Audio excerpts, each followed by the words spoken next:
Government exams కోసం తక్కువ ఖర్చులోనే maths, aptitude, reasoning వంటి కోర్సులు నేర్చుకోవడానికి ఇప్పుడే కాల్ చేయండి.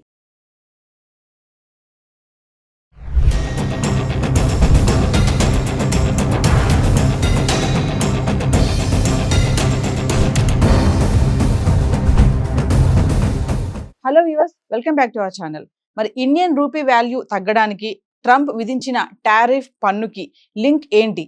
మరి గన్నుతో కాదు పన్నుతో చంపేస్తానంటున్నాడు అధ్యక్షుడు డొనాల్డ్ ట్రంప్. ఒక్కసారి దీని గురించి మాట్లాడదాం. మరి మనతో పాటు ఉన్నారు ఈరోజు centre for human security studies founder and executive director Ramesh Kanniganti గారు. నమస్తే సార్. నమస్తే నవీన్ గారు. సార్, ట్రంప్ మరి అమెరికన్స్ కి ఈ ట్యాక్స్ అనేది రద్దు చేశారు.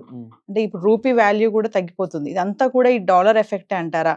అంటే ట్రంప్ విధించిన టారిఫ్ కి పన్నుకి ఈ రూపీ వాల్యూ తగ్గడానికి సింక్ అవుతుందా ఏంటి? అంటే ఒకసారి దీని గురించి. ఇంటర్నేషనల్ ఎకనామిక్స్, ఇంటర్నేషనల్ ఫైనాన్స్ ఎలా పనిచేస్తుంది అంటే ద్రవ్యోల్బణము అంటే ఇన్ఫ్లేషన్ అంటారు, దానికి సంబంధించి తర్వాత పవర్ పర్చేజ్ ప్యారిటీ అని అదొకటి, తర్వాత గ్రాస్ డొమెస్టిక్ ప్రొడక్ట్ అని అదొకటి. అంటే ఇవన్నీ మనం వాడుక భాషలో మనం వింటూ ఉంటాం ఎక్కువగా. ఎప్పుడైతే మనకి క్రిటికల్ సెక్టర్స్లో మనీ పంపిణీ చేయడం జరుగుద్దో అది ఒక లిమిటెడ్గా జరుగుతుందా అన్లిమిటెడ్గా జరుగుతుందా అనేది కూడా ఒక ఇంపార్టెంట్ ఇండికేటర్. ఇంకోటి ఏంటంటే జాతి యొక్క ఆర్థిక ప్రయోజనాలను దృష్టిలో పెట్టుకొని ఒక్కోసారి మనీని ఎక్కువ రొటేట్ చేయాల్సి వస్తుంది. దాని ప్రకారంగా చిన్న ఉదాహరణ, ఇందాక మనం లాస్ట్ వీడియోలో కూడా మాట్లాడుకున్నాం. ఎక్స్టర్నల్ రెవెన్యూ మనీ తీసుకొచ్చి, అంటే ఎక్స్టర్నల్ రెవెన్యూ సర్వీస్ ద్వారా ఈఆర్ఎస్ ద్వారా తీసుకొచ్చిన మనీతో నేను ప్రజల్ని ధనవంతులను చేస్తాను, అమెరికాలో నా ప్రజల్ని, మీరేమి ఆదాయ పన్ను కట్టక్కర్లేదు, ఇన్కమ్ ట్యాక్స్, ఇంటర్నల్ రెవెన్యూ సర్వీస్ని I'm scraping it or I'm trying to put a full stop to that. Use that money which you are suppose to pay as your tax, don't pay to tax to American government. In other words, you use that to buy things which you like అని చెప్పడం ద్వారా అర్థం ఏంటి? Money rotate అవుతే ఆటోమేటిక్గా manufacturing sector ఊతం దొరుకుద్ది. అంటే manufacturing space of the US economy will get a boost because the consumption, the demand and supply, consumption, manufacturing ఇవన్నీ ఒక ట్రాక్ ఎక్కుతాయి. That's what American president is aiming at. ఇప్పుడు ఈ ట్యాక్సెస్ ఎక్కువ మీరు పన్నులు కట్టాలి అని అన్నాడు కదా, అంటే అర్థం ఏంటి ఊహించండి. ఎగ్జాంపుల్, అమెరికన్ గవర్నమెంట్కి ఇండియా, మనము let's say we are exporting example 100 mangoes. 100 mangoes మనం తీసుకెళ్ళి అమెరికాలో అమ్ముతున్నాం కదా. అమెరికాలో మనం 100 మామిడికాయలు అమ్మేటప్పుడు ఆ 100 మామిడికాయల మీద ట్యాక్స్ ఎక్కువ కట్టించుకుంటున్నాడు ఆయన. అంటే we are losing when we pay to America, we have to pay them in dollars. వాళ్ళ కరెన్సీలో మనం పే చేయాలి కదా, ఇండియన్ రూపీస్ ఇస్తే వాళ్ళు తీసుకోరు కదా. So we have to dole out more our foreign currency, మన విదేశీ మారక ద్రవ్యం ఎక్కువగా మన అమెరికాకి సమర్పించుకోవాల్సినటువంటిది. సో విదేశీ మారక ద్రవ్యం మన దగ్గర లేకుండా ఉన్నది మొత్తం ఇచ్చేసినప్పుడు ఆటోమేటిక్ గా మన రూపాయి విలువ పడిపోతుంది. సో అతను సొంత ప్రయోజనాల కోసం పనిచేస్తున్నాడు, అతని దేశం కోసం, తప్పట్లేం. Indian prime minister will work for the safety, security, prosperity of India. American president by default works for the safety, security, prosperity of America. మరి ఇందులో ఎవరు తప్పు ఎవరు ఒప్పు అని మనం, there is nothing called moral ethical dilemma here. Everything is fair in love and war, and especially there is no free lunch in America, there is a saying. And in international relations there are no permanent friends and permanent enemies. Only interest of that particular country at that particular point of time is permanent అనే దాన్ని బట్టి we have to play the game according to the target, according to the time, according to the tide. So given that, I think it's all understandable now. The moment you dole out a lot of your foreign exchange, especially dollars, when you give it to them, automatically our rupee will get weakened. ఆ విధంగా మనకి ధరలు పెరిగి మనకి ద్రవ్యోల్బణం, inflation పెరిగే అవకాశం. అంటే ఈ టారిఫ్, ఈ ట్యాక్స్ల వల్ల సార్ ఏ రంగాల మీద ఇంపాక్ట్ ఉంటుందంటారు అసలు? ఆల్మోస్ట్ ఇప్పుడు అమెరికాకి మనం ఏమేమి సప్లై చేస్తున్నాం అని చూడాలి, మనం ఏమేమి ఎక్స్పోర్ట్ చేస్తున్నాం, వాళ్ళు ఏమేమి మన దగ్గర ఇంపోర్ట్ చేసుకుంటున్నారు అనేది చూసుకున్నప్పుడు అన్ని కీలకమైనవన్నీ మనం చాలా వరకు ఇప్పుడు చేస్తున్నాం. అమెరికాకి, ఇండియాకి, అమెరికాకి మధ్య, if I'm not wrong, more than $200 billion of business is happening in the critical sectors, raw materials, some services, IT products, and many other things we are sending them, sending to United States of America. So I think since people to people contacts, overall trade has gone tremendously by leaps and bounds between India and United States, thanks to Trump's decision of imposing more tariffs on our exports and their imports. I think now we have to think about how to circumvent America, and అమెరికాని పక్కన పెట్టి వేరే దేశాలకి tax ఎక్కువగా కట్టించుకొని దేశాలకి మనము export చేయాల్సిన అవసరము, ఆ దిశగా ఆలోచన చేయాల్సిన సమయం ఆసన్నమైంది. అంటే మనకి ఏమేమి నష్టం ఉంటుంది సార్ ఈ ట్యాక్స్ల వల్ల, మన ముఖ్యంగా భారతీయులు చూసుకుంటే? చెప్పాయి కదా మ్యామ్, రేట్లు పెరుగుతాయి, అదే ఇన్ఫ్లేషన్ పెరుగుతాం అంటారు, ద్రవ్యోల్బణం అంటారు, రేట్లు పెరుగుతాయి. రేట్లు పెరగటం మూలాన ఎక్కువ పే చేయాల్సి వస్తుంది. ఎక్కువ పే చేయటం మూలాన రూపాయి బలహీనపడుతుంది.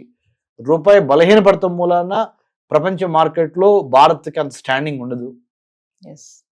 చూసారా, దీన్ని డొమినో ఎఫెక్ట్ అంటారు. డొమినో ఎఫెక్ట్ అంటే ఏంటంటే, జస్ట్ ఊహించుకోండి, మన సుమన్ టీవీ ప్రేక్షకులు, ఒక పేక ముక్క వెళ్ళి ఇంకో పేక ముక్క మీద పడతా ఉన్న పేక ముక్క అన్నీ పడిపోతాయి. అంటే తీగ లాగితే డొంక కదిలిందని తెలుగులో అంటాం కదా, అలా ఈ డొమినో ఎఫెక్ట్ మూలాన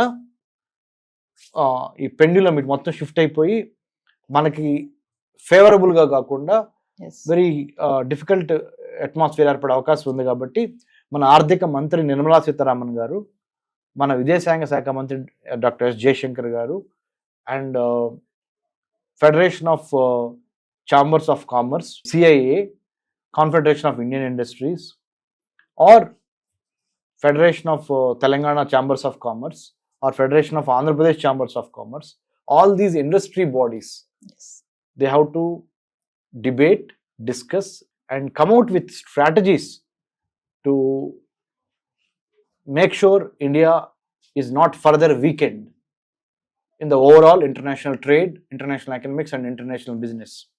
Moreover, international business is directly linked to the flashpoints of the world.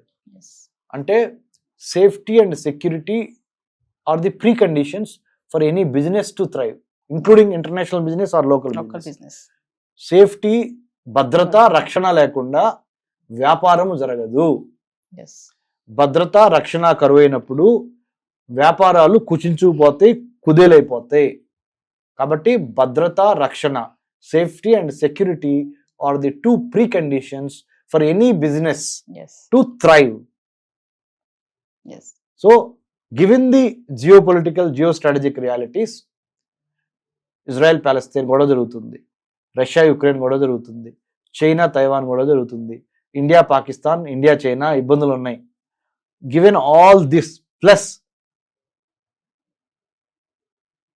Chemical, biological, radiological, nuclear issues, weapons, plus drone wars, plus cyber wars, plus corona type biological weapons used by China, corona or COVID-19, Chinese COVID. What does it mean? My definition, after doing a lot of research, COVID means Chinese orchestrated venomous imperial design in 2019 to occupy manufacturing space, cyberspace, service sector space, political space, and cyberspace and maritime space. ఈ స్పేస్లన్నింటిని occupy చేసుకోవడానికి వాళ్ళు వదిలిన ఒక biological వెపనే China is this COVID-19. So the whole world is surrounded by man made disasters and natural disasters.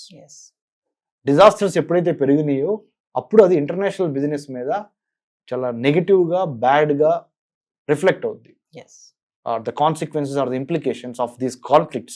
So that's why geopolitical conflicts must be settled as early as possible so that business can thrive, prosperity can go up by leaps and bounds. So this is the scenario. This is what we do from Center for Human Security Studies, our think tank. మేము ఏం చేస్తామంటే అన్ని పాలసీలని observe చేసి food, health, water, cyber, coastal, maritime, trade, ఆ పాలసీలకు సంబంధించి ఎటువంటి విధి విధానాలు ఉండాలి, వేరే దేశాలు ఎలా ఉన్నాయి, మన దేశంలో ఎలా ఉంది అని మేము స్టడీ చేసి గవర్నమెంట్లకి, కార్పొరేట్స్కి, whoever wants will give them the services and we show them the way. That's why ఒక కాన్షియస్ సిటిజన్ పెద్ద అసెట్. అంటే కళ్ళు మూసుకోకుండా, చెవులు మూసుకోకుండా, కళ్ళు చెవులు ఓపెన్ పెట్టి ప్రపంచంలో జరుగుతున్న వాటిని గమనించి తద్వారా భారతదేశ ప్రయోజనాల్ని, మన ప్రయోజనాల్ని కాపాడుకోవటం అనేది గాలి పీల్చినంత న్యాచురల్గా, the way that we take inhale oxygen, it has to be like that. You have to be on your toes, understand, analyse, study, discuss, disseminate and be a very, very proactive citizen. Thank you. Thank you, Naveen garu.